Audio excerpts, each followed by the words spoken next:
ਨੂੰ ਤੇ ਬਹੁਤ ਹੀ ਪਿਆਰ ਤੇ ਸਤਿਕਾਰ ਭਰੀ ਸਤਿ ਸ੍ਰੀ ਅਕਾਲ। ਸਰੋਤਿਓ, ਅੱਜ ਫਰਵਰੀ ਦੀ 5 ਤਰੀਕ ਆ, ਦਿਨ ਬੁੱਧਵਾਰ ਆ। ਤੁਹਾਡੇ ਲਈ ਸ਼ਾਮ ਦਾ ਅਪਡੇਟ ਕੈਲੀਫੋਰਨੀਆ ਪ੍ਰੋਗਰਾਮ ਲੈ ਕੇ ਹਾਜ਼ਰ ਹੋਏ ਆ। ਖਬਰਾਂ ਦੇ ਵੱਲ ਹਰਜੋਤ ਸਿੰਘ ਜੀ ਵੱਧਦੇ ਜਾਈਏ। ਰਾਸ਼ਟਰਪਤੀ ਟਰੰਪ ਨੇ ਦੁਆਰਾ ਅੱਜ ਜਿਹੜੇ ਕੁਝ ਹੋਰ ਐਗਜ਼ੈਕਟਿਵ ਆਰਡਰ ਸਾਈਨ ਕੀਤੇ ਗਏ, ਜਿਨ੍ਹਾਂ ਦੇ ਵਿੱਚ ਉਹਨਾਂ ਨੇ ਟਰਾਂਸਜੈਂਡਰ ਸਟੂਡੈਂਟ ਐਥਲੀਟਸ ਆ ਉਹਨਾਂ ਨੂੰ ਔਰਤਾਂ ਦੀਆਂ ਸਪੋਰਟਸ ਦੇ ਵਿੱਚ ਖੇਡਣ ਤੇ ਰੋਕ ਲਾ ਦਿੱਤੀ ਆ। ਪ੍ਰੈਜ਼ੀਡੈਂਟ ਟਰੰਪ ਨੇ ਜਿਹੜਾ ਉਹ ਆਖਿਆ ਵੀ ਜਿਹੜੇ ਸਕੂਲਸ ਜਿੱਥੇ ਇਹ ਹੋ ਰਿਹਾ ਉਹ ਵਾਇਲੇਟ ਕਰ ਰਹੇ ਆ ਉਸ ਆਰਡਰ ਨੂੰ, ਜਿਸ ਦੇ ਵਿੱਚ ਔਰਤਾਂ ਦੀਆਂ ਖੇਡਾਂ ਦੇ ਵਿੱਚ ਇਸ ਟਰਾਂਸਜੈਂਡਰ ਜਿਹੜੇ ਬੰਦੇ ਬੁੜੀਆਂ ਬਾਅਦ ਚ ਬਣ ਜਾਂਦੇ ਆ, ਉਹਨਾਂ ਨੂੰ ਜੇ ਉਹ ਖੇਡਣ ਦਿੰਦੇ ਆ ਤਾਂ ਉਹਨਾਂ ਦੀ ਫੈਡਰਲ ਫੰਡਿੰਗ ਦੇ ਉੱਤੇ ਅਸਰ ਜਿਹੜਾ ਉਹ ਪੈ ਸਕਦਾ ਆ। ਇਸ ਐਗਜ਼ੈਕਟਿਵ ਆਰਡਰ ਦਾ ਨਾਮ keeping man out of women's sports ਰੱਖਿਆ ਗਿਆ ਹੈਗਾ ਆ। ਉਹਨਾਂ ਨੇ ਈਸਟ ਰੂਮ ਦੇ ਵਿੱਚ ਵਾਈਟ ਹਾਊਸ 'ਚ ਆਰਡਰ ਸਾਈਨ ਕਰਨ ਵੇਲੇ ਆਖਿਆ ਵੀ ਅੱਜ ਤੋਂ woman sports will be only for woman. ਇਸ ਆਰਡਰ ਦੇ ਵਿੱਚ ਇਹ ਵੀ ਡਾਇਰੈਕਟ ਕੀਤਾ ਗਿਆ ਸਟੇਟ ਡਿਪਾਰਟਮੈਂਟ ਨੂੰ ਵੀ ਇੰਟਰਨੈਸ਼ਨਲ ਓਲੰਪਿਕ ਕਮੇਟੀ ਨੂੰ ਪੁਸ਼ ਕੀਤਾ ਜਾਵੇ ਵੀ ਉਹ ਵੀ ਆਪਣੇ ਇੰਟਰਨੈਸ਼ਨਲ ਪੱਧਰ ਦੇ ਐਲੀਜੀਬਿਲਟੀ ਜਿਹੜੇ ਕ੍ਰਾਈਟੀਰੀਆ ਦੇ ਵਿੱਚ ਇਦਾਂ ਦੀਆਂ ਤਬਦੀਲੀਆਂ ਲਿਆਉਣ, ਜਿਹੜਾ ਕਿ ਡਿਟਰਮਾਈਨ ਕੀਤਾ ਜਾਵੇ ਸੈਕਸ ਦੇ ਆਧਾਰ ਦੇ ਉੱਤੇ, ਨਾ ਕਿ ਜੈਂਡਰ ਆਈਡੈਂਟੀਟੀ ਜਾਂ ਟੈਸਟੋਸਟਰਨ ਰਿਡਕਸ਼ਨ ਦੇ ਜਿਹੜੇ ਉਹ ਹਿਸਾਬ ਦੇ ਨਾਲ।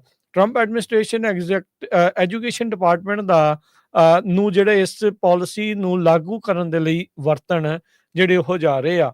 ਟਾਈਟਲ 9 ਕਰਕੇ ਆ, ਜੋ ਕਿ 1972 ਦਾ ਇੱਕ ਲਾਅ ਆ ਜਿਹੜਾ ਕਿ ਪ੍ਰੋਹਿਬਿਟ ਕਰਦਾ ਆ ਸੈਕਸ ਡਿਸਕ੍ਰਿਮੀਨੇਸ਼ਨ ਨੂੰ ਪ੍ਰੋਗਰਾਮਸ ਦੇ ਵਿੱਚ ਫੈਡਰਲ ਫੰਡਿੰਗ ਨੂੰ ਰਿਸੀਵ ਕਰਨ ਦੇ ਲਈ। ਬਾਈਡਨ ਐਡਮਿਨਿਸਟ੍ਰੇਸ਼ਨ ਨੇ ਇੱਕ ਰੂਲ ਜਿਹੜਾ ਉਹ ਲਿਆਂਦਾ ਸੀ ਪਿਛਲੇ ਸਾਲ ਦੇ ਵਿੱਚ, ਜਿਸ ਦੇ ਤਹਿਤ ਡਿਸਕ੍ਰਿਮੀਨੇਸ਼ਨ ਜਾਂ harassment, sexual orientation, gender identity ਉਹ ਇੱਕ ਵਾਇਲੇਸ਼ਨ ਬਣਾ ਦਿੱਤੀ ਗਈ ਸੀ ਫੈਡਰਲ ਸਿਵਲ ਰਾਈਟਸ ਲਾਅ ਦੇ ਮੁਤਾਬਕ। ਪਰ ਪਿਛਲੇ ਮਹੀਨੇ ਇੱਕ ਫੈਡਰਲ ਜੱਜ ਨੇ ਉਸ ਰੈਗੂਲੇਸ਼ਨ ਨੂੰ ਵਕੇਟ ਕਰ ਦਿੱਤਾ ਸੀ, ਜਿਸ ਨਾਲ ਟਰੰਪ ਅਧਿਕਾਰੀਆਂ ਨੇ ਟਾਈਟਲ 9 ਸਟੈਂਡਰਡਸ ਆ ਉਸ ਦੀ ਵਰਤੋਂ ਕਰਦੇ ਹੋਏ ਇਸ ਨਵੇਂ ਐਗਜ਼ੈਕਟਿਵ ਆਰਡਰ ਨੂੰ ਵੀ ਹੁਣ ਸਾਈਨ ਕੀਤਾ ਹੈਗਾ ਆ। ਸੋ ਇਸ ਦਾ ਜਿਹੜਾ ਕਾਫੀ ਵਾਦ ਵਿਵਾਦ ਹਰਜੋਤ ਸਿੰਘ ਜੀ ਰੌਲਾ ਰੱਪਾ ਆ ਉਹ ਪੈਂਦਾ ਰਿਹਾ ਆ, ਚਾਹੇ ਉਹ ਸਵਿਮਿੰਗ ਦੇ ਵਿੱਚ ਹੋਵੇ, ਚਾਹੇ ਉਹ ਬਾਕਸਿੰਗ ਦੇ ਵਿੱਚ ਹੋਵੇ ਜਾਂ ਕੋਈ ਹੋਰ ਖੇਡਾਂ ਦੇ ਵਿੱਚ। ਅਕਸਰ ਜਿਹੜੀਆਂ ਕਈ ਬੀਬੀਆਂ ਦੇ ਵੱਲੋਂ ਜਾਂ ਜਿਹੜੇ ਇਦਾਂ ਦੇ ਕ੍ਰਿਟਿਕਸ ਆ ਉਹਨਾਂ ਦੇ ਵੱਲੋਂ ਇਹ ਤਰਕ ਦਿੱਤਾ ਜਾਂਦਾ ਰਿਹਾ ਆ ਵੀ ਭਾਈ ਜਿਹੜੇ ਬੰਦੇ ਆਪਣੇ ਬੰਦਿਆਂ ਦੇ ਵਿੱਚ ਖੇਡ 'ਚ ਇੰਨੇ ਨਿਪੁੰਨ ਨਹੀਂ ਆ, ਉਹ ਔਰਤ ਬਣ ਕੇ ਜਾਂ ਉਸ ਜਿਹੜੇ ਟਰਾਂਸਜੈਂਡਰ ਜਿਹੜਾ ਉਹ ਬਣ ਕੇ ਔਰਤਾਂ ਦੀਆਂ ਖੇਡਾਂ ਦੇ ਵਿੱਚ ਆ ਕੇ ਉਹਨਾਂ ਦੀ ਜਿਹੜੀ ਕਹਿ ਸਕਦੇ ਆ ਵੀ ਜਿਸ ਮਿਹਨਤ ਦੇ ਨਾਲ ਬੀਬੀਆਂ ਕਰਦੀਆਂ ਆ ਉਹ ਖੇਡਾਂ ਖੇਡਦੀਆਂ ਆ, ਉਹਨਾਂ ਨੂੰ ਪਿੱਛੇ ਛੱਡ ਕੇ ਅੱਗੇ ਜਿਹੜਾ ਉਹ ਵੱਧ ਜਾਂਦੇ ਆ। ਸੋ ਇਹ ਇੱਕ ਕਾਫੀ ਪੋਪੂਲਰ ਇਸ਼ੂ ਜਿਹੜਾ ਆ ਉਹ ਰਿਹਾ ਹੈਗਾ ਆ, ਵਿਵਾਦਗ੍ਰਸਤ ਵੀ ਜਿਹੜੀ ਇਹ ਚੀਜ਼ ਜਿਹੜੀ ਉਹ ਰਹੀ ਆ। ਪਰ ਪ੍ਰੈਜ਼ੀਡੈਂਟ ਟਰੰਪ ਨੇ ਅੱਜ ਐਗਜ਼ੈਕਟਿਵ ਆਰਡਰ ਜਾਰੀ ਕਰਕੇ ਇਹ ਸਾਰੀ ਚੀਜ਼ ਦੇ ਉੱਤੇ ਲੀਕ ਫੇਰ ਦਿੱਤੀ। ਸੋਤੇ ਨੂੰ ਯਾਦ ਹੋਊਗਾ ਪਿਛਲੀ ਓਲੰਪਿਕਸ ਦੇ ਵਿੱਚ ਇੱਕ ਇਦਾਂ ਦੇ ਖਿਡਾਰੀ ਨੂੰ ਲੈ ਕੇ ਜਿਹੜਾ ਆ ਕਾਫੀ ਜ਼ਿਆਦਾ ਜਿਹੜਾ ਰੌਲਾ ਪਿਆ ਸੀ, ਇਮਾਨੀ ਖਲੀਫ, ਜੋ ਕਿਹਾ ਇਹ ਜਾ ਰਿਹਾ ਸੀ ਵੀ ਉਹ ਮੇਲ ਹੈਗਾ, ਪਰ ਉਸਨੇ ਜਿਹੜਾ ਆ ਐਜ਼ ਏ ਟਰਾਂਸਜੈਂਡਰ ਜੋ ਆ ਓਲੰਪਿਕਸ ਦੇ ਵਿੱਚ ਹਿੱਸਾ ਲਿਆ ਸੀ। ਇਸ ਤੋਂ ਬਾਅਦ ਪ੍ਰੈਜ਼ੀਡੈਂਟ ਡੋਨਲਡ ਟਰੰਪ ਉਹਨਾਂ ਦੀ ਐਡਮਿਨਿਸਟ੍ਰੇਸ਼ਨ ਨੇ ਇਹ ਕਿਹਾ ਵੀ ਇਹ ਸਕੂਲ ਤੇ ਯੂਨੀਵਰਸਿਟੀਜ਼ ਇਸ ਨੂੰ ਫੋਲੋ ਨਹੀਂ ਕਰਨਗੀਆਂ, ਉਹਨਾਂ ਦੇ ਅਗੇਂਸਟ ਲਾ ਸੂਟ ਫਾਈਲ ਕੀਤੇ ਜਾਊਗੇ, ਪਲੱਸ ਉਹਨਾਂ ਦੀ ਜਿਹੜੀ ਫੰਡਿੰਗ ਆ ਉਸ ਨੂੰ ਰੋਕ ਦਿੱਤਾ ਜਾਊਗਾ। ਅਗਲੀ ਖਬਰ ਵੱਲ ਚੱਲੀਏ। ਅੱਜ ਕੱਲ ਇਮੀਗ੍ਰੇਸ਼ਨ ਦੀ ਫੜਫੜਾਈ ਪ੍ਰੋਟੈਸਟ ਪੂਰੇ ਜ਼ੋਰਾਂ 'ਚ ਆ। ਅਮਰੀਕਾ ਦੇ ਵਿੱਚ, ਕੈਲੀਫੋਰਨੀਆ ਦੇ ਵਿੱਚ ਤਾਂ ਬਾਹਲਾ ਹੀ ਜ਼ਿਆਦੇ ਆ। ਅੱਜ ਕੈਲੀਫੋਰਨੀਆ ਦੀ ਸਟੇਟ ਦੇ ਅੱਗੇ ਹਜ਼ਾਰਾਂ ਦੀ ਗਿਣਤੀ ਦੇ ਵਿੱਚ ਲੋਕਾਂ ਨੇ ਪ੍ਰੋਟੈਸਟ ਕੀਤਾ। ਇੱਕ ਨਵੀਂ ਮੂਵਮੈਂਟ ਸ਼ੁਰੂ ਹੋਈ ਆ, 50-51 ਮੂਵਮੈਂਟ। ਇਹਦਾ ਮਤਲਬ ਇਹ ਆ ਵੀ 50 ਸਟੇਟਾਂ ਦੇ ਵਿੱਚ 50 ਪ੍ਰੋਟੈਸਟ ਕਰਨੇ ਆ ਉਹਨਾਂ ਨੇ ਵਨ ਡੇ, ਇੱਕ ਸਟੇਟ ਦੇ ਵਿੱਚ ਇੱਕ ਦਿਨ। ਅੱਜ ਕੈਲੀਫੋਰਨੀਆ ਦੇ ਵਿੱਚ ਸੀ, ਕੱਲ ਨੂੰ ਕਿਸੇ ਹੋਰ ਸਟੇਟ ਦੇ ਵਿੱਚ ਹੋਊਗਾ। ਉਹਨਾਂ ਨੇ ਬਹੁਤਿਆਂ ਨੇ ਜੋ ਹੱਥਾਂ ਦੇ ਵਿੱਚ ਬੈਨਰਸ ਫੜੇ ਹੋਏ ਸੀ ਉਹ ਇਹ ਸੀ ਵੀ ਡਿਪੋਰਟ ਇਲੋਨ ਮਸਕ। ਬਹੁਤ ਸਾਰੇ ਰਾਜਕਰਮੀ ਸਿੰਘ ਅਮਰੀਕਾ ਦੇ ਵਿੱਚ ਲੋਕ ਇਦਾਂ ਦੇ ਆ, ਉਹਨਾਂ ਨੂੰ ਇਹ ਨਹੀਂ ਪਤਾ ਵੀ ਜਿਹੜਾ ਇਲੋਨ ਮਸਕ ਆ ਉਹ ਅਮਰੀਕਨ ਬੋਰਨ ਨਹੀਂ ਆ, ਉਹ ਸਾਊਥ ਅਫਰੀਕਨ ਬੋਰਨ ਆ। ਅਮਰੀਕਾ ਦੇ ਵਿੱਚ ਉਹ ਸਟੱਡੀ ਕਰਨ ਆਇਆ ਸੀ ਤੇ ਉਸ ਤੋਂ ਬਾਅਦ ਉਸਨੇ ਜਿਹੜਾ ਆ ਸਿਟੀਜ਼ਨਸ਼ਿਪ ਇੱਥੇ ਪ੍ਰਾਪਤ ਕੀਤੀ ਹੈਗੀ ਆ। ਤੇ ਹੁਣ ਆਈਏ ਆਈਸ ਰੇਡਸ ਵੱਲ। ਕੈਲੀਫੋਰਨੀਆ, ਖਾਸ ਕਰਕੇ ਸਦਰਨ ਕੈਲੀਫੋਰਨੀਆ ਦੇ ਵਿੱਚ ਪਿਛਲੇ 6-7 ਦਿਨ ਲਗਾਤਾਰ ਵੱਡੇ ਵੱਡੇ ਜਿਹੜੇ ਪ੍ਰੋਟੈਸਟ ਹੋਏ ਹੈਗੇ ਆ। ਇੱਕ ਵਾਰੀ ਤਾਂ ਡਾਊਨਟਾਊਨ ਲਾਸ ਐਂਜਲਸ 'ਚ ਹਾਈਵੇ 101 ਨੂੰ ਵੀ ਸ਼ਟ ਡਾਊਨ ਕਰ ਦਿੱਤਾ ਗਿਆ ਸੀ, ਪਰ ਉਸ ਦੇ ਬਾਵਜੂਦ ਵੀ ਕਹਿੰਦੇ ਆਈਸ ਵਾਲੇ ਧੜਾ ਧੜ ਲੋਕਾਂ ਨੂੰ ਫੜ ਰਹੇ ਹੈਗੇ ਆ। ਪ੍ਰੈਜ਼ੀਡੈਂਟ ਡੋਨਲਡ ਟਰੰਪ ਉਹਨਾਂ ਨੇ 10 ਤੋਂ ਵੱਧ ਐਗਜ਼ੀਕਿਊਟਿਵ ਆਰਡਰਸ ਇਮੀਗ੍ਰੇਸ਼ਨ ਦੇ ਸਬੰਧ ਦੇ ਵਿੱਚ ਜਾਰੀ ਕੀਤੇ ਆ, ਜਿਹਦਾ ਮਤਲਬ ਇਹੀ ਆ ਵੀ ਮਾਸ ਡਿਪੋਰਟੇਸ਼ਨ ਕਰਨੀ ਆ, ਕ੍ਰਿਮੀਨਲਸ ਆ ਉਹਨਾਂ ਨੂੰ ਬਹੁਤ ਇਹ ਤੋਂ ਬਾਹਰ ਕੱਢਣਾ ਹੈਗਾ। ਸੋ ਆਈਸ ਦੇ ਜਿਹੜੇ ਆਪਰੇਸ਼ਨਸ ਆ ਉਹਨਾਂ ਦੇ ਨਾਲ FBI, DEA, drug enforcement administration ਤੇ bureau of alcohol, tobacco, firearms, ਇਹ ਸਾਰੇ ਬਹੁਤ ਜਗ੍ਹਾ ਏਰੀਆ ਦੇ ਉੱਤੇ ਇਕੱਠੇ ਹੀ ਜਿਹੜੇ ਆ ਪਾਰਟਿਸਿਪੇਟ ਕਰਦੇ ਹੈਗੇ ਆ। ਇੱਕ ਦੋ ਦਿਨਾਂ ਦੇ ਵਿੱਚ ਲਾਸ ਐਂਜਲਸ, ਸ਼ਿਕਾਗੋ, ਅਟਲਾਂਟਾ, ਇਹਨਾਂ ਸਾਰੇ ਏਰੀਏਜ਼ ਦੇ ਵਿੱਚ ਤੇ ਲਾਸ ਐਂਜਲਸ ਦਾ ਜੋ ਖਾਸ ਕਰਕੇ ਡਾਊਨਟਾਊਨ ਦਾ ਏਰੀਆ, ਰਿਵਰਸਾਈਡ, ਸੈਂਟਾ ਐਨਾ, ਸੈਨ ਡੀਗੋ, ਇਹਨਾਂ ਸਾਰੇ ਏਰੀਏ ਦੇ ਵਿੱਚ ਜੋ ਛਾਪੇ ਪਏ ਹੈਗੇ ਆ ਆਈਸ ਦੇ। ਸੋ ਜੋ ਆਪਾਂ ਉਹਨਾਂ ਜਿੱਦਾਂ ਦੇ ਲੋਕ ਫੜੇ ਗਏ ਆ ਉਹ ਜੇ ਥੋੜਾ ਜਿਹਾ, ਕਿਉਂਕਿ ਨਹੀਂ ਤਾਂ ਸਮਾਂ ਬਹੁਤ ਜ਼ਿਆਦਾ ਲੱਗ ਜਾਣਾ ਆ, ਕਿਹੜੇ ਕਿਹੜੇ ਕਾਰਨਾਂ ਕਰਕੇ ਫੜੇ ਗਏ ਆ। ਲਾਸ ਐਂਜਲਸ ਕਾਉਂਟੀ 'ਚ ਇੱਕ ਬੰਦਾ DUI ਦੇ ਵਿੱਚ ਇਨਵੋਲਵ ਸੀ, ਉਹ ਸਿਟੀਜ਼ਨ ਨਹੀਂ ਸੀ, ਉਸ ਨੂੰ ਅਰੈਸਟ ਕੀਤਾ ਗਿਆ ਆ। ਇਸੇ ਤਰ੍ਹਾਂ ਬੈਂਜੂਏਲਾ ਟ੍ਰੈਂਡੇ ਅਰਾਗੂਆ ਗੈਂਗ ਮੈਂਬਰ, ਇਹ ਜਿਹੜਾ ਬੈਂਜੂਏਲਾ ਦਾ ਬਹੁਤ ਖਤਰਨਾਕ ਗੈਂਗ ਜਿਹੜਾ ਗਰੁੱਪ ਹੈਗਾ ਉਹਨਾਂ ਦਾ ਮੈਂਬਰ ਫੜਿਆ ਗਿਆ। ਇਸ ਤੋਂ ਬਿਨਾਂ ਇੱਕ ਤਾਈਵਾਨੀਜ਼ ਮੈਨ ਵੀ ਜਿਹੜਾ ਫੜਿਆ ਗਿਆ ਆ, ਜਿਹਦੇ ਵਿੱਚ ਉਹ ਇਹ ਦੱਸਿਆ ਗਿਆ ਸੀ ਕਿ ਉਹ DUI offense ਵੀ ਸੀ ਤੇ ਚਾਈਲਡ ਪ੍ਰੀਡੇਟਰ ਵੀ ਸੀਗਾ ਉਹ। ਲਾਸ ਵੈਗਸ, ਰੀਨੋ ਦੇ ਵਿੱਚ ਵੀ ਜਿਹੜੇ ਲੋਕ ਫੜੇ ਗਏ ਆ, ਕਿਸੇ ਦੇ ਉੱਤੇ ਪ੍ਰਾਇਰ ਰਿਮੂਵਲ ਲੱਗੇ ਹੋਏ ਸੀ। ਹੁਣ ਦੇਖੋ ਇੱਕ ਬੰਦਾ ਜਿਹਦੇ ਤੇ 3 ਪ੍ਰਾਇਰ ਰਿਮੂਵਲ ਲੱਗੇ ਆ, ਸੋ ਉਹ ਤਾਂ ਨੈਚੁਰਲੀ ਉਹਨਾਂ ਨੂੰ ਡਿਪੋਰਟ ਕਰਨਾ ਹੀ ਆ, ਕਿਉਂਕਿ ਉਹ ਐਗਰਾਵੇਟਡ ਫੈਲਨੀ ਤੇ ਬੈਟਰੀ ਦੇ ਵਿੱਚ ਇਨਵੋਲਵ ਸੀਗਾ। ਸੋ ਇਦਾਂ ਦੇ ਜਿਹੜੇ ਲੋਕ ਆ ਉਹ ਆਈਸ ਵਾਲੇ ਜਿਹੜੇ ਆ ਉਹ ਦੱਸ ਰਹੇ ਆ ਵੀ ਆਪਾਂ ਉਹਨਾਂ ਨੂੰ ਅਰੈਸਟ ਕਰ ਰਹੇ ਆ, ਪਰ ਆਪਾਂ ਦੇਖਿਆ ਜਿਸ ਤਰ੍ਹਾਂ ਪੰਜਾਬ ਨੂੰ, ਇੰਡੀਆ ਨੂੰ ਫਲਾਈਟ ਭੇਜੀ ਗਈ ਆ, ਉਹਦੇ ਵਿੱਚ ਬਹੁਤ ਸਾਰੇ ਤਾਂ ਜਿਹੜੇ ਹਜੇ ਆਏ ਸੀ ਉਹ ਐਂਟਰ ਵੀ ਨਹੀਂ ਹੋ ਸਕੇ, ਉੱਦਾਂ ਦੇ ਲੋਕਾਂ ਨੂੰ ਵੀ ਜਿਹੜਾ ਅਰੈਸਟ ਕੀਤਾ ਗਿਆ। ਪਰ ਜਿੰਨੀਆਂ ਕੁ ਖਬਰਾਂ ਇਹ ਆ ਰਹੀਆਂ ਆ ਉਹਦੇ ਵਿੱਚ ਇਹ ਆ ਵੀ ਕਿਸੇ ਦਿਨ ਕਿਸੇ ਤਰ੍ਹਾਂ ਦੀ ਗੈਂਗ ਨਾਲ ਰਿਲੇਟਡ ਕੋਈ ਜੋ ਇਸ਼ੂ ਆ, ਕੋਈ ਡਰੱਗ 'ਚ ਇਨਵੋਲਵ ਆ, ਕੋਈ DUI 'ਚ ਇਨਵੋਲਵ ਆ, ਜਾਂ ਕਿਸੇ ਦੇ ਪਹਿਲਾਂ ਆਰਡਰ ਸੀਗੇ ਡਿਪੋਰਟੇਸ਼ਨ ਦੇ ਲੱਗੇ, ਸੋ ਉੱਦਾਂ ਦੇ ਲੋਕਾਂ ਨੂੰ ਅਰੈਸਟ ਕੀਤਾ ਜਾ ਰਿਹਾ ਆ। ਸੋ ਜਿਹੜੇ ਪ੍ਰੋਟੈਸਟ ਚੱਲ ਰਹੇ ਆ ਉਹਨਾਂ ਪ੍ਰੋਟੈਸਟ ਦਾ ਕੋਈ ਵੀ ਜਿਹੜਾ ਆ ਅਸਰ ਨਹੀਂ ਹੋ ਰਿਹਾ ਹੈ। ਜੀ। ਅਗਲੀ ਜਿਹੜੀ ਗੱਲ ਕਰਦੇ ਜਾਈਏ, ਈਲਨ ਮਸਕ ਜਿਹੜੇ ਡੋਜ ਦੇ ਇਸ ਟਾਈਮ ਮੇਨ ਕੰਮ ਕਰ ਰਹੇ ਆ, ਡਿਪਾਰਟਮੈਂਟ ਆਫ ਗਵਰਨਮੈਂਟ ਐਫੀਸ਼ੀਐਂਸੀ, ਕਹਿੰਦੇ ਵੀ ਉਹਨਾਂ ਨੂੰ US ਦੇ ਜਿਹੜੇ ਮੈਡੀਕੇਅਰ ਤੇ ਮੈਡੀਕੇਡ ਸਿਸਟਮ ਦਾ ਵੀ ਐਕਸੈਸ ਗ੍ਰਾਂਟ ਹੋ ਚੁੱਕਾ ਆ। ਵਾਲ ਸਟਰੀਟ ਜਰਨਲ ਇਹ ਰਿਪੋਰਟ ਕਰ ਰਿਹਾ ਆ। ਕਹਿੰਦੇ ਵੀ ਡੋਜ ਦੇ ਰਿਪਰੈਜ਼ੈਂਟੇਟਿਵ ਇਸ time centres for Medicare and Medicaid services ਦੇ ਨਾਲ ਕੰਮ ਕਰ ਰਹੇ ਆ, ਤੇ ਕਹਿੰਦੇ ਵੀ ਉਹਨਾਂ ਦਾ ਐਕਸੈਸ ਸਿਰਫ ਹਾਲ ਦੀ ਘੜੀ ਰੀਡ ਓਨਲੀ ਹੀ ਹੈਗਾ ਆ। ਦੋ ਜਿਹੜੇ CMS ਦੇ ਜਿਹੜੇ ਸੀਨੀਅਰ ਏਜੰਸੀ ਵੈਟਰਨਸ, ਇੱਕ ਪਾਲਿਸੀ ਤੇ ਇੱਕ ਜਿਹੜੇ ਆਪਰੇਸ਼ਨ ਦੇ ਉੱਤੇ ਆ, ਉਹ ਕਹਿੰਦੇ ਵੀ ਇਸ ਕੋਲੈਬੋਰੇਸ਼ਨ ਦੇ ਵਿੱਚ ਕੰਮ ਕਰ ਰਹੇ ਆ ਡੋਜ ਦੇ ਨਾਲ। ਮਸਕ ਜਿਹੜਾ ਕਿ ਦੁਨੀਆ ਦਾ ਸਭ ਤੋਂ ਅਮੀਰ ਆਦਮੀ ਆ, ਉਸ ਨੂੰ ਜਿਹੜੇ ਪ੍ਰੈਜ਼ੀਡੈਂਟ ਟਰੰਪ ਆ ਉਹਨਾਂ ਨੇ ਟਾਸਕ ਦਿੱਤਾ ਆ ਵੀ ਸਰਕਾਰ ਦੇ ਵਿੱਚ ਜਿਹੜਾ ਫਰਾਡ ਤੇ ਵੇਸਟ ਹੋ ਰਿਹਾ ਆ ਉਸ ਦੀ ਨਿਸ਼ਾਨਦੇਹੀ ਕਰਕੇ ਉਸ ਦੇ ਉੱਤੇ ਐਕਸ਼ਨ ਜਿਹੜੇ ਉਹ ਲਏ ਜਾਣ, ਜਿਸ ਦੇ ਵਿੱਚ ਇਹਨਾਂ ਨੇ ਇਹ ਟੀਚਾ ਤੈਅ ਕੀਤਾ ਸੀ ਵੀ $1 ਟ੍ਰਿਲੀਅਨ ਹਰ ਸਾਲ ਸਰਕਾਰ ਦਾ ਜਿਹੜਾ ਇਸ ਦੇ ਵਿੱਚ ਬਚਾਉਣਾ ਹੈਗਾ ਆ। ਇਸ ਤੋਂ ਪਹਿਲਾਂ ਟ੍ਰੈਜਰੀ ਜਿਹੜੇ ਡਿਪਾਰਟਮੈਂਟ ਦੇ ਸਿਸਟਮ ਨੂੰ ਵੀ ਇਹਨਾਂ ਦਾ ਐਕਸੈਸ ਆਇਆ ਸੀ, ਜਿਸ ਤੋਂ ਬਾਅਦ ਦੇ ਵਿੱਚ ਇਹਨਾਂ ਨੇ ਇਹ ਦਾਅਵੇ ਕੀਤੇ ਸੀ, ਗੱਲਾਂ ਜਿਹੜੀਆਂ ਦੱਸੀਆਂ ਸੀ, ਦਿਖਾਏ ਸੀ ਉਹ ਦਸਤਾਵੇਜ਼ ਵੀ ਕਿਸ ਤਰੀਕੇ ਦੇ ਨਾਲ ਟ੍ਰੈਜਰੀ ਡਿਪਾਰਟਮੈਂਟ ਨੇ ਕਿੰਨਾ ਨੂੰ ਜਿਹੜੀ ਆ ਉਹ ਮਨੀ ਦਿੱਤੀ ਆ। ਕਹਿੰਦੇ ਨਾ ਹੀ ਜਿਹੜੀ ਉਹ ਕਿਸੇ ਨੂੰ ਨਹੀਂ ਸੀ ਕਰਦੇ। ਅੱਜ ਟਵਿੱਟਰ ਦੇ ਉੱਤੇ ਜਿਹੜੇ ਮਸਕ ਆ ਉਹਨਾਂ ਨੇ ਇੱਕ ਸਵਾਲ ਜਿਹੜਾ ਪਾਇਆ ਸੀਗਾ ਵੀ ਕੀ IRS ਦਾ ਆਡਿਟ ਜਿਹੜਾ ਉਹ ਹੋਣਾ ਚਾਹੀਦਾ ਆ ਜਾਂ ਨਹੀਂ। ਮੈਨੂੰ ਲੱਗਦਾ ਉਸ ਤੋਂ ਪਹਿਲਾਂ ਜੇ ਪੈਂਟਾਗਨ ਦਾ ਕਰਨ ਤਾਂ ਹੋਰ ਵੀ ਜਿਹੜਾ ਉਹ ਵਧੀਆ ਆ, ਜਿੱਥੇ ਟ੍ਰਿਲੀਅਨਸ ਆਫ ਡਾਲਰ ਪਤਾ ਨਹੀਂ ਕਿਹੜੇ ਖੂਹ ਖਾਤੇ ਪੈ ਗਿਆ ਆ, ਉਹਦਾ ਜਿਹੜਾ ਅਜੇ ਤੱਕ ਪਤਾ ਨਹੀਂ ਲੱਗਾ। ਲਾਸਟ ਟਾਈਮ ਪੈਂਟਾਗਨ ਦਾ ਕਦੋਂ ਆਡਿਟ ਹੋਇਆ ਸੀ ਉਹਦਾ ਅਜੇ ਤੱਕ ਕਿਸੇ ਨੂੰ ਕੋਈ ਪਤਾ ਨਹੀਂ ਆ। ਇਹ ਹਰ ਵਾਰੀ ਆਪਣੇ ਆਪ ਨੂੰ ਆਡਿਟ ਤੋਂ ਜਿਹੜਾ ਉਹ ਬਚਾ ਲੈਂਦੇ ਆ।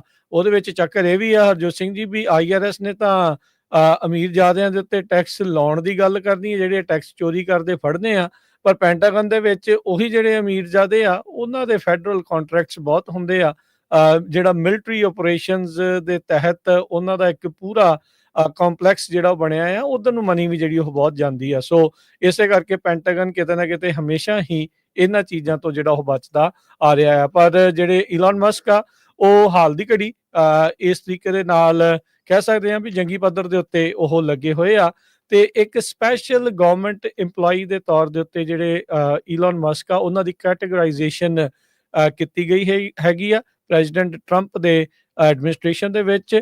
ਤੇ ਉਹਨਾਂ ਦੇ ਮਿਨੀਮਮ ਕੁਝ ਘੰਟੇ ਜਿਹੜੇ ਆ ਉਹ ਮਹੀਨੇ ਦੇ ਜਾਂ ਹਫ਼ਤੇ ਦੇ ਜਿਹੜੇ ਉਹ ਰੱਖੇ ਗਏ ਆ ਵੀ ਉਹ ਇਸ ਦੇ ਵਿੱਚ ਜਿਹੜਾ ਉਹ ਕੰਮ ਕਰਨਗੇ। ਸੋ ਹੁਣ ਟ੍ਰੈਜਰੀ ਡਿਪਾਰਟਮੈਂਟ ਦੇ ਪੇਮੈਂਟ ਸਿਸਟਮ ਤੋਂ ਬਾਅਦ ਮੈਡੀਕੇਅਰ ਤੇ ਮੈਡੀਕੇਡ ਦੇ ਜਿਹੜੇ ਸਿਸਟਮਸ ਆ ਉਹਨਾਂ ਦਾ ਵੀ ਐਕਸੈਸ ਕਰਕੇ ਉਸ ਦੇ ਵਿੱਚ ਕੀ ਚੱਲ ਰਿਹਾ ਆ ਉਸ ਦਾ ਪਤਾ ਕਰ ਰਹੇ ਆ। ਅਮਰੀਕਾ ਦੇ ਵਿੱਚ ਕਦੇ ਕਿਸੇ ਨੇ ਸੋਚਿਆ ਨਹੀਂ ਹੋਊਗਾ ਵੀ ਨਿਊਯਾਰਕ ਟਾਈਮ ਵਰਗੀ ਅਖਬਾਰ ਆ ਉਹ ਇਦਾਂ ਦੀ ਸਟੋਰੀ ਲਾਊਗੀ ਵੀ 1 ਲੱਖ ਆਂਡੇ ਜਿਹੜੇ ਆ ਪੈਂਸਿਲਵੇਨੀਆ 'ਚ ਚੋਰੀ ਹੋ ਗਏ ਆ। ਕਿਉਂਕਿ ਅੱਜ ਕੱਲ ਆਂਡੇ ਵੀ ਜਿਹੜੇ ਸੋਨੇ ਵਾਂਗ ਮਹਿੰਗੇ ਹੁੰਦੇ ਜਾ ਰਹੇ ਆ। ਕਹਿੰਦੇ ਵੀ 1 ਲੱਖ ਦੇ ਕਰੀਬ ਆਂਡੇ ਪੈਂਸਿਲਵੇਨੀਆ ਦੇ ਇੱਕ ਵੇਅਰ ਹਾਊਸ ਚੋਂ, ਜੋ ਕਿ $40,000 ਦੇ ਬਣਦੇ ਆ, ਉਹ ਚੋਰੀ ਹੋ ਗਏ ਆ। ਇਹ ਪੈਂਸਿਲਵੇਨੀਆ ਦੀ ਸਟੇਟ ਪੁਲਿਸ ਨੇ ਦੱਸਿਆ। ਆਰਗੈਨਿਕ ਐਗਸ ਸੀਗੇ। 8:40 ਦੇ ਕਰੀਬ ਪੀਟ ਤੇ ਗੈਰੀ ਆਰਗੈਨਿਕਸ ਇਸ ਕੰਪਨੀ ਤੋਂ ਚੋਰੀ ਕੀਤੇ ਗਏ ਹੈਗੇ। ਸਟੇਟ ਪੁਲਿਸ ਦੀ ਸਪੋਕਸਵੂਮਨ ਟਰੂਪਰ ਮੇਗਨ ਫਰੈਜ਼ਰ ਨੇ ਦੱਸਿਆ ਤੇ ਕਹਿੰਦੇ ਵੀ ਜਿਨ੍ਹਾਂ ਲੋਕਾਂ ਨੇ ਚੋਰੀ ਕੀਤੇ ਆ ਇਹ ਤੋਂ ਕਿਤੇ ਵੱਧ ਪ੍ਰਾਈਸ ਤੇ ਉਹ ਗਾਹਾਂ ਵੇਚਣਗੇ। ਕਹਿੰਦੀ ਵੀ ਮੈਂ ਇਦਾਂ ਦੀ ਪਹਿਲੀ ਵਾਰੀ ਆਪਣੀ ਲਾਈਫ ਦੇ ਵਿੱਚ ਦੇਖਿਆ ਆ ਵੀ ਲੋਕਾਂ ਨੇ ਜਿਹੜੇ ਆ ਇੰਨੀ ਵੱਡੀ ਗਿਣਤੀ 'ਚ ਕਿਸੇ ਨੇ ਆਂਡੇ ਜੋ ਆ ਉਹ ਚੋਰੀ ਕੀਤੇ ਹੈਗੇ ਆ। ਏਵੀਅਨ ਇਨਫਲੂਐਂਜ਼ਾ ਦਾ ਅਸਰ ਕਰਕੇ ਅਮਰੀਕਾ ਦੇ ਵਿੱਚ ਆਂਡਿਆਂ ਦੀ ਇਸ ਟਾਈਮ ਦੇ ਉੱਤੇ ਬਹੁਤ ਵੱਡੀ ਘਾਟ ਹੈਗੀ ਆ। ਈਵਨ ਇੱਕ ਵੱਡੀ ਕੰਪਨੀ ਜੋ ਵੈਫਲ ਹਾਊਸ ਆ, ਉਹਨਾਂ ਨੇ ਜੋ 272 ਮਿਲੀਅਨ ਐਗਸ ਹਰ ਸਾਲ ਵੇਚਦੇ ਆ, ਉਹਨਾਂ ਨੇ 50 ਸੈਂਟ ਸਰਚਾਰਜ ਹਰ ਆਂਡੇ ਦੇ ਉੱਤੇ ਲਾਇਆ ਆ। ਇਸੇ ਕਰਕੇ ਜਿਹੜੇ ਆਂਡਿਆਂ ਦੀ ਪ੍ਰਾਈਸ ਆ ਉਹ ਬਹੁਤ ਜ਼ਿਆਦਾ ਹੈਗੀ ਆ। ਜੀ। ਅਗਲੀ ਜਿਹੜੀ ਗੱਲ ਕਰੀਏ ਕੈਲੀਫੋਰਨੀਆ ਦੇ ਆਪਾਂ ਨੂੰ ਪਤਾ ਹੈ ਵੀ ਗਵਰਨਰ ਦਾ ਅਹੁਦਾ ਖਾਲੀ ਹੋਣ ਜਾ ਰਿਹਾ ਆ ਨਿਊਸਮ ਹੁਣਾਂ ਦੀ ਜਿਹੜੀ ਆ ਉਹ ਕਾਰਜਕਾਲ ਪੂਰਾ ਹੋਣ ਤੋਂ ਬਾਅਦ 'ਚ। ਉਸ ਤੋਂ ਬਾਅਦ ਦੇ ਵਿੱਚ ਕੈਲੀਫੋਰਨੀਆ ਦੇ ਵਿੱਚ ਕੌਣ ਗਵਰਨਰ ਆ ਸਕਦਾ ਹੈ, ਇਸ ਦੇ ਲਈ ਕਈ ਅਟਕਲਾਂ ਜਿਹੜੀਆਂ ਉਹ ਚੱਲ ਰਹੀਆਂ ਆ। ਕੈਲੀਫੋਰਨੀਆ ਦੇ ਅਟਾਰਨੀ ਜਨਰਲ ਰੌਬ ਮੌਂਟਾ ਦਾ ਵੀ ਨਾਮ ਜਿਹੜਾ ਉਹ ਆ ਰਿਹਾ ਸੀ। ਪਰ ਇਹ ਪੋਲੀਟੀਕਲ ਰਿਪੋਰਟ ਜਿਹੜਾ ਉਹ ਕਰ ਰਿਹਾ ਵੀ ਕੈਲੀਫੋਰਨੀਆ ਦਾ ਜਿਹੜਾ ਅਟਾਰਨੀ ਜਨਰਲ ਆ ਉਹ ਕਹਿੰਦੇ ਰਨ ਨਹੀਂ ਕਰਨਗੇ ਨਿਊਸਮ ਨੂੰ ਸਕਸੀਡ ਕਰਨ ਦੇ ਲਈ, ਬਲਕਿ ਕਹਿੰਦੇ ਵੀ ਉਹ ਆਪਣੀ ਰੀ-ਇਲੈਕਸ਼ਨ ਦੇ ਲਈ ਇਨਫੈਕਟ ਅਟਾਰਨੀ ਜਨਰਲ ਲਈ ਹੀ ਦੁਬਾਰਾ ਰਨ ਜਿਹੜਾ ਉਹ ਕਰਨ ਜਾ ਰਹੇ ਆ। ਰਿਪਰੈਜ਼ੈਂਟੇਟਿਵ ਕੇਟੀ ਪੋਰਟਰ ਜਿਸ ਨੇ ਸੈਨੇਟ ਦੀ ਸੀਟ ਦੇ ਲਈ ਵੀ ਦੌੜ ਜਿਹੜੀ ਉਹ ਲਾਈ ਸੀ, ਕਹਿੰਦੇ ਵੀ ਉਹ ਨਿਊਸਮ ਹੁਣਾਂ ਨੂੰ ਸਕਸੀਡ ਕਰਨ ਦੇ ਲਈ ਰਨ ਕਰ ਸਕਦੇ ਆ। ਉਧਰ ਹਾਲੀਵੁੱਡ ਰਿਪੋਰਟਰ ਇਹ ਰਿਪੋਰਟ ਕਰ ਰਿਹਾ ਆ ਵੀ ਜਿਹੜੀ ਕਮਲਾ ਹੈਰਿਸ ਉਹ ਵੀ ਇਸ ਪਾਸੇ ਵੱਲ ਨੂੰ ਆ ਸਕਦੇ ਆ। ਮੁੱਢਲੇ ਜਿਹੜੇ ਆਏ ਪੋਲ ਦੇ ਵਿੱਚ ਜਿਹੜੇ ਬਿਲੀਅਨਰ ਕਰੂਸੋ ਆ ਉਹ ਡਿਵੈਲਪਰ ਜਿਹੜੇ ਨੇ ਉਹਨਾਂ ਨੂੰ ਉਹ ਆਸਾਨੀ ਦੇ ਨਾਲ ਜਿਹੜਾ ਇਸ ਦੇ ਵਿੱਚ ਹਰਾ ਰਹੇ ਹੈਗੇ ਆ। ਉਧਰ ਇਹ ਵੀ ਜਿਹੜਾ ਮੰਨਿਆ ਜਾ ਰਿਹਾ ਆ ਵੀ ਇਸ ਟਾਈਮ ਜਿਹੜੀ ਸਾਬਕਾ ਉਪ ਰਾਸ਼ਟਰਪਤੀ ਕਮਲਾ ਹੈਰਿਸ ਆ ਹੋ ਸਕਦਾ ਹੈ ਵੀ ਕੈਲੀਫੋਰਨੀਆ ਦੇ ਗਵਰਨਰ ਦੇ ਲਈ ਰਨ ਕਰ ਸਕਦੀ ਆ ਤੇ ਕਹਿੰਦੇ ਵੀ ਆਪਣੀ ਫੀਲਡ ਨੂੰ ਕਲੀਅਰ ਕਰਨ ਦੇ ਵੱਲ ਨੂੰ ਉਹ ਹੌਲੀ-ਹੌਲੀ ਕਦਮ ਵਧਾਉਣਗੇ। ਜਿੱਦਾਂ ਜੇ ਦੇਖਿਆ ਜਾਵੇ ਤਾਂ ਪ੍ਰੈਜ਼ੀਡੈਂਸ਼ੀਅਲ ਇਲੈਕਸ਼ਨ ਦੇ ਵਿੱਚ ਜੇ ਬਾਈਡਨ ਹੁਣੀ ਪਹਿਲਾਂ ਹੀ ਰੀ-ਇਲੈਕਸ਼ਨ ਨੂੰ ਨਾ ਕਰ ਦਿੰਦੇ ਤੇ ਸ਼ਾਇਦ ਐਜ਼ ਡੈਮੋਕ੍ਰੈਟਿਕ ਕੈਂਡੀਡੇਟ ਉਹ ਆਉਂਦੇ ਜਾਂ ਨਹੀਂ ਆਉਂਦੇ ਉਹ ਇੱਕ ਵੱਖਰਾ ਸਵਾਲ ਸੀਗਾ। ਪਰ ਪ੍ਰੈਜ਼ੀਡੈਂਟ ਬਾਈਡਨ ਨੇ ਉਹਨਾਂ ਨੂੰ ਜਾਂਦੇ ਜਾਂਦੇ ਆਪਣੀ ਪਾਰਟੀ ਦੇ ਵੱਲੋਂ ਨੋਮੀਨੇਟ ਕਰ ਗਏ ਸੀਗੇ। ਸੋ ਹੁਣ ਇੱਥੇ ਦੇ ਇਹ ਅਟਾਰਨੀ ਜਨਰਲ ਵੀ ਰਹੀ ਆ ਕਮਲਾ ਹੈਰਿਸ, ਸੈਨੇਟਰ ਵੀ ਜਿਹੜੇ ਉਹ ਰਹੇ ਆ, ਵਾਈਸ ਪ੍ਰੈਜ਼ੀਡੈਂਟ ਵੀ ਰਹੇ ਆ ਤੇ ਹੁਣ ਕੈਲੀਫੋਰਨੀਆ ਦੀ ਗਵਰਨਰ ਦੇ ਲਈ ਕਮਲਾ ਹੈਰਿਸ ਜਿਹੜੀ ਉਹ ਕਹਿੰਦੇ ਵੀ ਰਨ ਕਰ ਸਕਦੀ ਆ। ਡੈਮੋਕ੍ਰੇਟਸ ਦੇ ਲਈ ਇਹ ਜਿਹੜੀ ਥਾਂ ਇਸ ਸੀਟ ਦੇ ਲਈ ਜਿਹੜਾ ਆ ਰਨ ਕਰਨ ਦੇ ਲਈ ਕਹਿੰਦੇ ਵੀ ਫੀਲਡ ਕਾਫੀ ਭਾਰੀ ਇਸ ਵਾਰ ਹੋ ਸਕਦੀ ਆ। ਚਾਈਨਾ ਦੀ AI ਕੰਪਨੀ ਜਿਹੜੀ ਡੀਪਸੀਕ ਆ ਉਸ ਤੋਂ ਬਾਅਦ ਸਿਲੀਕਨ ਵੈਲੀ ਦੀਆਂ ਮੇਜਰ ਜਿਹੜੀਆਂ ਟੈਕਨੋਲੋਜੀ ਕੰਪਨੀਜ਼ ਹੈਗੀਆਂ ਉਹਨਾਂ ਨੇ ਵੱਡੀ ਗਿਣਤੀ 'ਚ ਲੇ ਆਫ ਸ਼ੁਰੂ ਕਰ ਦਿੱਤੀ ਹੈਗੀ ਆ। ਗੂਗਲ, ਮਾਈਕਰੋਸਾਫਟ, ਫੇਸਬੁੱਕ, ਸੇਲਸਫੋਰਸ, ਇਹ ਸਾਰੀਆਂ ਕੰਪਨੀਆਂ ਨੇ ਹਜ਼ਾਰਾਂ ਦੀ ਗਿਣਤੀ ਦੇ ਵਿੱਚ ਆਪਣੇ ਲੋਕਾਂ ਨੂੰ ਲੇ ਆਫ ਕਰਨਾ ਆ ਜਾਂ ਲੇ ਆਫ ਆਲਰੇਡੀ ਕਰ ਦਿੱਤੇ ਹੈਗੇ। 7000 ਤੋਂ ਵੱਧ ਲੋਕ ਹੁਣ ਤੱਕ ਇਸ ਸਾਲ ਦੇ ਵਿੱਚ layoffs.fyi ਇਨਫੋਰਮੇਸ਼ਨ ਦੇ ਕਰੀਬ ਦੇ ਮੁਤਾਬਕ ਲੇ ਆਫ ਕੀਤੇ ਜਾ ਚੁੱਕੇ ਹੈਗੇ ਆ। ਸਭ ਤੋਂ ਪਹਿਲਾਂ ਮਾਈਕਰੋਸਾਫਟ ਨੇ ਲੋਕਾਂ ਨੂੰ ਲੇ ਆਫ ਕੀਤਾ। ਫੇਸਬੁੱਕ ਦੀ ਪੇਰੈਂਟ ਕੰਪਨੀ ਮੈਟਾ ਨੇ 3600 ਦੇ ਕਰੀਬ ਲੋਕਾਂ ਨੂੰ ਜੋ ਲੇ ਆਫ ਕੀਤਾ। ਐਮਾਜ਼ਨ ਨੇ ਲਗਾਤਾਰ 2022 23 24 ਤੇ 25 ਦੇ ਵਿੱਚ ਲੇ ਆਫ ਸ਼ੁਰੂ ਕੀਤੀ ਹੋਈ ਹੈਗੀ ਆ। ਗੂਗਲ ਨੇ ਕੱਲ ਅਨਾਉਂਸ ਕੀਤਾ ਆ, ਬਹੁਤ ਵੱਡੀ ਅਨਾਉਂਸਮੈਂਟ ਪਈ, ਆਪਣੇ ਆਪ ਵਲੰਟੀਅਰਲੀ ਤੁਸੀਂ ਰਿਜ਼ਾਈਨ ਕਰ ਜਾਓ ਤੇ ਫਿਰ ਤੁਹਾਨੂੰ ਜਿਹੜੇ ਆ ਬੈਨੀਫਿਟਸ ਵਗੈਰਾ ਕਾਫੀ ਮਿਲ ਸਕਦੇ ਹੈਗੇ ਆ। ਸੇਲਸ ਫੋਰਸ ਨੇ ਇਹ ਕਿਹਾ ਵੀ ਉਹ 1000 ਤੋਂ ਵੱਧ EMPLOYEES ਨੂੰ ਲੇ ਆਫ ਕਰਨ ਜਾ ਰਹੇ ਆ। ਸਟ੍ਰਾਈਪ ਜੋ ਕੰਪਨੀ ਆ ਉਹਨਾਂ ਨੇ 300 ਦੇ ਕਰੀਬ EMPLOYEES ਆ ਉਹਨਾਂ ਨੂੰ ਲੇ ਆਫ ਕੀਤਾ ਹੈ। ਇਸੇ ਤਰ੍ਹਾਂ ਬੇ ਏਰੀਏ ਦੀ ਇੱਕ ਟੈਕ ਜਾਇੰਟ ਵੱਡੀ ਕੰਪਨੀ ਵਰਕਡੇ, ਉਹਨਾਂ ਨੇ ਅੱਜ ਅਨਾਉਂਸ ਕੀਤਾ ਆ ਵੀ ਉਹ 1750 ਲੋਕਾਂ ਨੂੰ ਲੇ ਆਫ ਕਰਨ ਜਾ ਰਹੇ ਆ। ਇਹਦੇ ਵਿੱਚ ਮੋਸਟਲੀ ਮੈਜੋਰਟੀ ਟੈਕਨੋਲੋਜੀ ਨਾਲ ਰਿਲੇਟਡ ਸੌਫਟਵੇਅਰ ਜਾਂ ਹਾਰਡਵੇਅਰ ਇੰਜੀਨੀਅਰਿੰਗ ਉਸ ਫੀਲਡ ਦੇ ਆ, ਜਿਹਦੇ ਵਿੱਚੋਂ 671 ਬੇ ਏਰੀਏ ਦੇ ਆਫਿਸਰਸ ਵਿੱਚੋਂ ਉਹ ਲੇ ਆਫ ਕਰਨ ਜਾ ਰਹੇ ਹੈਗੇ ਆ। ਜੀ, ਬਿਲਕੁਲ। ਸਮਾਂ ਆਪਣੇ ਪ੍ਰੋਗਰਾਮ ਦਾ ਜਿਹੜਾ ਹਰਜੋਤ ਸਿੰਘ ਜੀ ਸਮਾਪਤ ਹੈ ਤੇ ਜਾਂਦੇ ਜਾਂਦੇ ਇੱਕ ਜਿਹੜੀ ਚੀਜ਼ ਦੱਸ ਜਾਈਏ, ਆਈਸ ਦੀ ਇੰਪਰਸਨੇਸ਼ਨ ਹੋ ਰਹੀ ਆ। ਲੋਕ ਧੱਕੇ ਨਾਲ ਆਈਸ ਦੇ ਏਜੰਟ ਬਣ ਕੇ ਲੋਕਾਂ ਨੂੰ ਡਰਾ ਰਹੇ ਆ, ਧਮਕਾ ਰਹੇ ਆ, ਕਈਆਂ ਨੂੰ ਉਹ ਰਾਉਂਡ ਅਪ ਵੀ ਕਰ ਰਹੇ। ਕੱਲ ਵੀ ਜਿਹੜਾ ਉਹ ਦੱਸਿਆ ਸੀਗਾ ਇਸ ਬਾਬਤ ਕਈ ਜਿਹੜੀਆਂ ਅਰੈਸਟ ਵੀ ਕੀਤੀਆਂ ਗਈਆਂ ਹੈਗੀਆਂ ਆ। ਸੋ ਮਲਟੀਪਲ ਕਹਿੰਦੇ ਵੀ ਆਈਸ ਇੰਪਰਸਨੇਸ਼ਨਸ ਅਰੈਸਟ ਜਿਹੜੀਆਂ ਉਹ ਦੇਖਣ ਨੂੰ ਮਿਲ ਰਹੀਆਂ ਆ।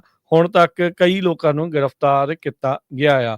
ਉਧਰ ਹਰਜੋਤ ਸਿੰਘ ਜੀ ਇੱਕ ਕਹਿ ਸਕਦੇ ਹਾਂ ਵੀ ਇਹ ਮਾੜੀ ਚੀਜ਼ ਵੀ ਆ ਤੇ ਚਿੰਤਾਜਨਕ ਸੁਭਾਅ ਲੋਕਾਂ ਦਾ ਸਾਹਮਣੇ ਆ ਰਿਹਾ ਆ, ਜਿਨ੍ਹਾਂ ਦੀ ਇੱਕ ਦੂਜੇ ਦੇ ਨਾਲ ਲੱਗਦੀ ਆ, ਉਹ ਇੱਕ ਦੂਜੇ ਦੇ ਉੱਤੇ ਹੁਣ ਆਈਸ ਬੁਲਾਉਣੀ ਜਿਹੜੀ ਉਹ ਸ਼ੁਰੂ ਕਰ ਰਹੇ ਆ।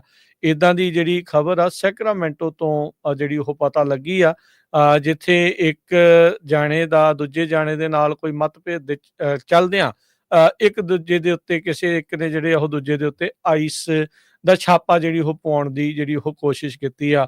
ਸੋ ਇਹ ਤਾਂ ਬੜੀ ਮਾੜੀ ਜਿਹੜੀ ਉਹ ਗੱਲ ਹੈਗੀ ਆ। ਜੇ ਕਿਸੇ ਨੇ ਕੋਈ ਅਪਰਾਧੀ ਆ, ਕੋਈ ਇੱਦਾਂ ਦੀ ਚੀਜ਼ ਆ, ਉਹਦੇ ਲਈ ਕੋਈ ਕਰ ਰਿਹਾ ਤਾਂ ਇੱਕ ਡਿਫਰੈਂਟ ਗੱਲ ਆ, ਪਰ ਆਪਣੀ ਖੁੰਦਕ ਕੱਢਣ ਦੇ ਲਈ ਦੂਜੇ ਨੂੰ ਇਸ ਤਰੀਕੇ ਦੇ ਨਾਲ ਕਹਿ ਲਓ ਵੀ ਖੱਜਲ ਖੁਆਰ ਕਰਨਾ ਵੀ ਜਿਹੜੀ ਉਹ ਕੋਈ ਬੜੀ ਚੰਗੀ ਗੱਲ ਨਹੀਂ ਹੈਗੀ। ਸੋ ਲੋਕਾਂ ਨੂੰ ਆਪਣੇ ਗੁੱਸੇ ਤੇ ਵੀ ਥੋੜਾ ਕੰਟਰੋਲ ਰੱਖਣ ਦੀ ਜਿਹੜੀ ਉਹ ਜ਼ਰੂਰਤ ਆ। ਬਾਕੀ ਅੱਜ ਕੱਲ੍ਹ ਪਤਾ ਕਿਸੇ ਦਾ ਕੁਛ ਨਹੀਂ ਆ, ਕੌਣ ਕੀ ਮਨ ਦੇ ਵਿੱਚ ਜਿਹੜਾ ਉਹ ਲਈ ਬੈਠਾ ਹੈਗਾ ਆ। ਤੇ ਜੀ, ਤੇ ਵੈਦਰ ਦੀ ਵੀ ਗੱਲ ਕਰਦੇ ਜਾਈਏ, ਕੱਲ ਕਾਫੀ ਜ਼ਿਆਦਾ ਮੀਂਹ ਪਿਆ ਤੇ ਅੱਜ ਥੋੜਾ ਸਾਫ਼ ਰਿਹਾ ਆ। ਆਉਣ ਵਾਲੇ ਸਮੇਂ 'ਚ ਫੇਰ ਇੱਕ ਐਟਮੋਸਫੇਰਿਕ ਰਿਵਰ ਆ ਰਿਹਾ, ਪਰ ਜਿਸ ਹਿਸਾਬ ਦੇ ਨਾਲ ਜਿਹੜੇ water California department of water resources ਆ, ਉਹਨਾਂ ਨੇ ਕਿਹਾ ਵੀ ਆਪਣੀਆਂ ਲੇਕਸ ਭਰ ਰਹੀਆਂ ਆ, ਉਹ ਕੈਲੀਫੋਰਨੀਅਨਸ ਲੋਕਾਂ ਦੇ ਲਈ ਬਹੁਤ ਵਧੀਆ ਹੈਗੀ ਆ। ਫੋਲਸਮ ਲੇਕ 12 ਫੁੱਟ ਇਨਕਰੀਜ਼ ਹੋਈ ਆ। 1 ਫਰਵਰੀ ਨੂੰ 3122 ਕਿਊਬਿਕ ਫੁੱਟ ਪਰ ਸੈਕਿੰਡ ਪਾਣੀ ਉਹਦੇ 'ਚ ਜਾ ਰਿਹਾ ਸੀ। 5 ਫਰਵਰੀ ਨੂੰ 29,117 ਕਿਊਬਿਕ ਫੁੱਟ ਪਰ ਸੈਕਿੰਡ ਦੇ ਹਿਸਾਬ ਨਾਲ ਜਾ ਰਿਹਾ ਸੀਗਾ। 4 ਦਿਨਾਂ ਦੇ ਵਿੱਚ ਫੋਲਸਮ ਲੇਕ ਨੇ 72,142 ਏਕੜ ਜਿਹੜਾ ਫੀਟ ਆਫ ਵਾਟਰ ਆ ਉਹ ਰਿਸੀਵ ਕੀਤਾ। ਹੁਣ ਤੱਕ ਫੋਲਸਮ ਲੇਕ 'ਚ 95% ਪਾਣੀ ਪਹੁੰਚ ਚੁੱਕਾ ਹੈ। ਲੇਕ ਔਰਵਿਲ ਜੇ ਟਾਈਮ ਦੇ ਹਿਸਾਬ ਨਾਲ ਦੇਖਿਆ ਜਾਵੇ 135% ਗੇਨ ਕਰ ਚੁੱਕੀ ਹੈ। ਲੇਕ ਸ਼ਾਸਤਾ 130%। ਸੋ ਇਸੇ ਤਰ੍ਹਾਂ ਜਿਹੜਾ ਸਨੋ ਪੈਕ ਦੇ ਵਿੱਚ ਬਹੁਤ ਜ਼ਿਆਦਾ ਇੰਪਰੂਵਮੈਂਟ ਹੋਈ ਹੈਗੀ ਆ। ਸੋ ਹੋਪਫੁਲੀ ਜਿਸ ਹਿਸਾਬ ਦੇ ਨਾਲ ਮੀਂਹ ਪਏ ਆ ਵੀ ਇਹ ਸਾਲ ਡਰਾਊਟ ਦੇ ਵਿੱਚ ਨਾ ਜਾਵੇ। ਜੀ, ਤੇ ਜਾਂਦੇ ਜਾਂਦੇ ਜੇ ਮਾਰਕੀਟਸ ਦਾ ਹਾਲ ਦੱਸਦੇ ਜਾਈਏ ਤਾਂ ਅੱਜ ਡਾਓ ਜੋਨ 317 ਪੁਆਇੰਟ ਵੱਧ ਕੇ 44,873 ਤੇ ਬੰਦ ਹੋਇਆ। S&P 24 ਪੁਆਇੰਟ ਵੱਧ ਕੇ 6,061, S&P 38 ਪੁਆਇੰਟ ਵੱਧ ਕੇ 19,692 ਤੇ। ਸੋਨੇ ਦਾ ਭਾਅ $2,888 ਪ੍ਰਤੀ ਆਉਂਸ, ਕੱਚੇ ਤੇਲ ਦੀ ਕੀਮਤ $71 ਪ੍ਰਤੀ barrel, 10 year yield 4.42%, crypto currency 'ਚ ਬਿਟਕੋਇਨ 97,240 ਤੇ ਇਥੀਰੀਅਮ 2700 ਤੇ $92 ਦੇ ਬਰਾਬਰ ਚੱਲ ਰਿਹਾ ਆ। ਜੀ, ਕਰੰਸੀ ਦੀ ਗੱਲ ਕਰਦੇ ਜਾਈਏ, $1 ਦੇ ਬਰਾਬਰ ਪਾਕਿਸਤਾਨ ਦੇ 278 ਰੁਪਏ ਤੇ 90 ਪੈਸੇ, $1 ਦੇ ਬਰਾਬਰ ਕੈਨੇਡਾ ਦੇ $1 ਤੇ 42 ਸੈਂਟ। ਤੇ ਜਿਹੜੇ ਇੰਡੀਆ ਦਾ ਰੁਪਈਆ ਆ ਅੱਜ ਸਭ ਤੋਂ ਲੋਐਸਟ ਗਿਆ ਡਾਲਰ ਦੇ ਮੁਤਾਬਕ ਅੱਜ ਇੰਡੀਆ ਦੀ ਇੱਕ US ਦੇ $1 ਦੇ ਬਰਾਬਰ ਇੰਡੀਆ ਦੇ 87 ਰੁਪਏ ਤੇ 35 ਪੈਸੇ ਹੋ ਗਏ ਆ, ਕਈ ਤਾਂ 44 ਪੈਸੇ ਵੀ ਦੱਸ ਰਹੇ ਹੈਗੇ ਆ। ਸੋ ਬਾਰ-ਬਾਰ ਆਪਾਂ ਦੱਸਦੇ ਰਹਿੰਦੇ ਆ ਭਾਈ ਜਿਨ੍ਹਾਂ ਦੇ ਪੈਸੇ ਹੈਗੇ ਆ ਇੰਡੀਆ ਦੇ ਵਿੱਚ, ਰੁਪਈਆ ਧੜਾ ਧੜ ਥੱਲੇ ਨੂੰ ਜਾ ਰਿਹਾ ਆ। ਪਿਛਲੇ ਕੁਝ ਹਫ਼ਤਿਆਂ 'ਚ ਤੁਸੀਂ ਦੇਖਿਆ ਹੋਣਾ ਕਿੱਥੇ ਤੋਂ ਕਿੱਥੇ ਤੱਕ ਪਹੁੰਚ ਗਿਆ ਹੈਗਾ, 87 ਰੁਪਈਏ ਦੇ ਕਰੀਬ ਡਾਲਰ ਦੇ ਬਰਾਬਰ ਹੋ ਗਿਆ ਆ। ਸੋ ਜਿਹੜੇ ਪੈਸੇ ਹਾਲਾਤ ਆ ਮਾੜੇ ਆ, ਮਤਲਬ ਉਹ ਰੁਪਈਏ ਦੇ ਹਾਲਾਤ ਮਾੜੇ ਜਿਹੜੇ ਉਹ ਬਣਦੇ ਜੀ ਜਾ ਰਹੇ, ਲਗਾਤਾਰ ਕਮਜ਼ੋਰ ਹੁੰਦਾ ਜਾ ਰਿਹਾ ਹੈਗਾ ਆ ਜੀ। ਤੇ ਸਮਾਂ ਜਿਹੜਾ ਹਰਜੋਤ ਸਿੰਘ ਜੀ ਪ੍ਰੋਗਰਾਮ ਦਾ ਸਮਾਪਤ ਆ। ਮਿਲਾਂਗੇ ਸਰੋਤਿਆਂ ਨੂੰ ਅਗਲੀ ਵਾਰ। ਸਭ ਨੂੰ ਪਿਆਰ ਭਰੀ ਸਤਿ ਸ਼੍ਰੀ ਅਕਾਲ। ਸਤਿ ਸ੍ਰੀ ਅਕਾਲ।